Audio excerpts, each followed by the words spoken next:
Chapter 8, The Wayward King, King John and the Magna Carta. Big question. Why is Magna Carta such an important document?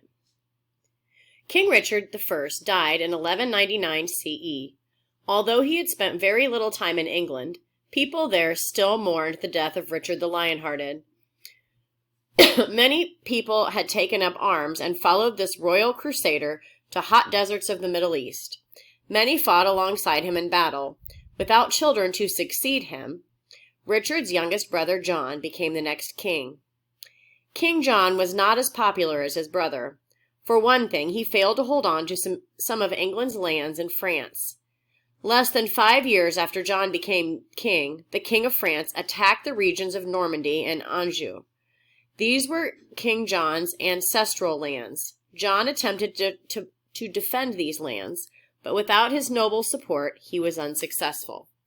Here's Richard I, and here are the lands that King John lost in the orange.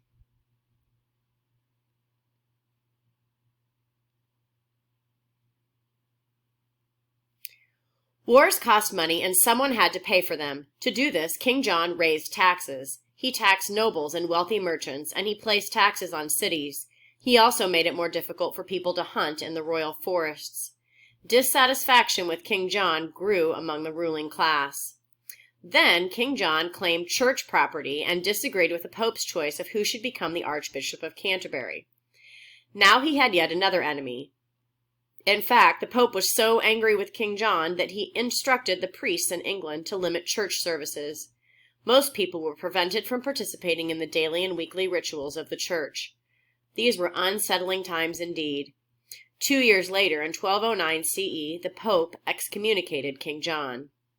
Many of the English lords were now completely dissatisfied with their king. The king was just as unhappy with his nobles. Here's King John holding a model of the abbey church he founded. And then down here it says, the Pope ordered English priests to limit church services.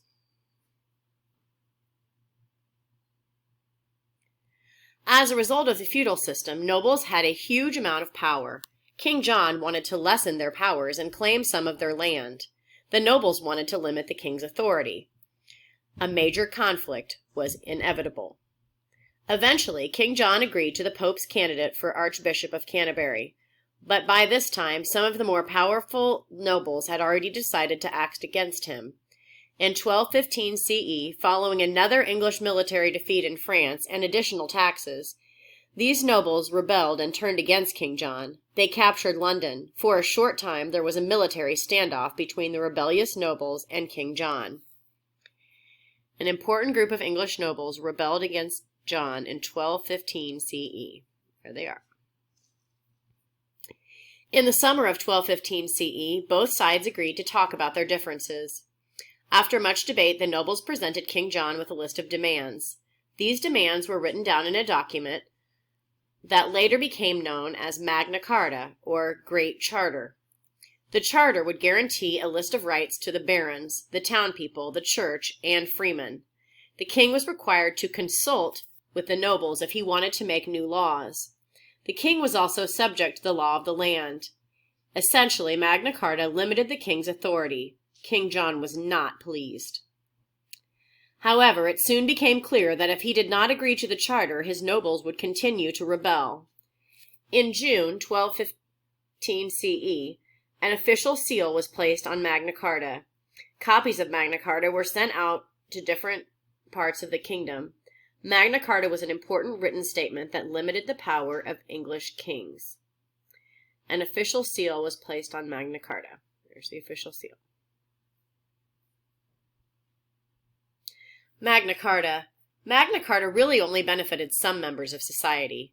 Feudal lords, the church, the merchant class, and, in a general way, all freemen. Still, the document stated that the king must consult with others if he wanted to make new laws or raise taxes, and that courts must recognize the rule of law.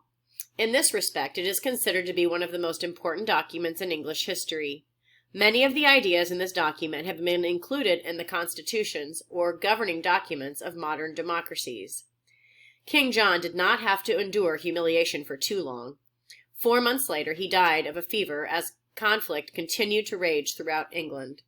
King John's son Henry was crowned king of this troubled land. Henry III was just 9 years old. Within 50 years of King John's death, England would have a new governing body, or parliament.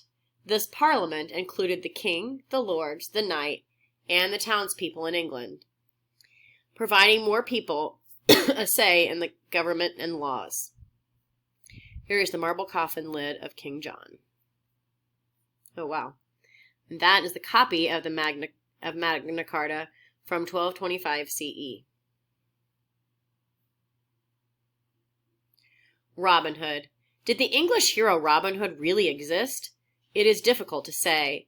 The earliest reference to the legend of Robin Hood appears to date from about 1377 CE, and the oldest manuscript is from the late 1400s. The stories of Robin Hood's adventures first appeared in the form of ballads. As the legend goes, Robin and his band of men lived in the forests of northern England.